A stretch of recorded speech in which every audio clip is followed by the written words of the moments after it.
La Chine n'est plus l'atelier du monde et elle ambitionne de devenir un leader dans l'innovation. Voilà, parce que hier, des chiffres sont tombés qui montrent bien que l'industrie patine en Chine. Les profits reculent en avril.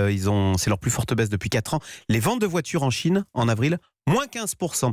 Et on commence à voir de grands industriels, comme le Taïwanais Foxconn, qui fabrique les iPhones. Foxconn qui a averti qu'il allait progressivement quitter la Chine pour aller s'installer en Inde. Mais pourquoi en Inde ? Alors, c'est l'effet Donald Trump ? Non, c'est simplement que l'industrie chinoise a achevé son rattrapage et l'industrie chinoise plafonne avec une main-d'œuvre qui est devenue trop chère. Et donc, si Foxconn délocalise en Inde, c'est tout simplement parce que la main-d'œuvre y est 3 fois moins chère.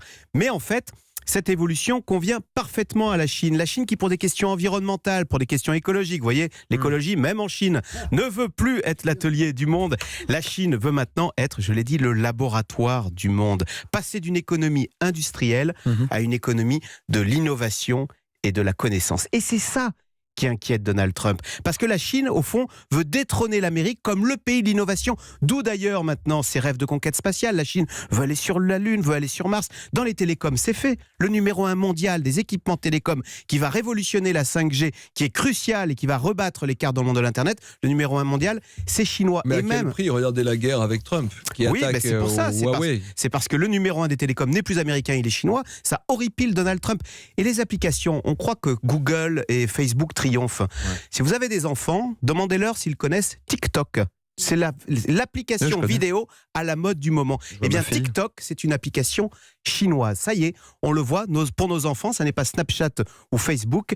Ils basculent sur des applications chinoises. D'autant plus qu'ils ont aussi leur propre Facebook. Que peut faire l'Amérique pour conserver son leadership, Axel de Tarlet ? Pour l'instant, pour contenir cette progression chinoise, Donald Trump a durci le ton, notamment en matière de transfert technologique.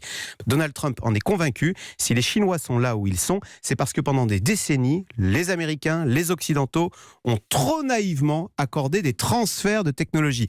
Et c'est vrai, avouons-le, que si vous regardez le TGV chinois, c'est la copie conforme du TGV allemand. Les Européens, Alstom et Siemens, ont apporté sur un plateau aux Chinois toutes les technologies de la haute vitesse. Ça, c'est le point de vue des Occidentaux. Côté chinois, on s'estime persécuté. On estime que les Américains, que les Occidentaux refusent de laisser à la Chine sa place de leader mondial, de numéro 1 mondial, qui lui revient légitimement. Et vous avez là le sous-jacent, la dynamique de cette bataille commerciale et technologique, donc, qui oppose Washington à Pékin.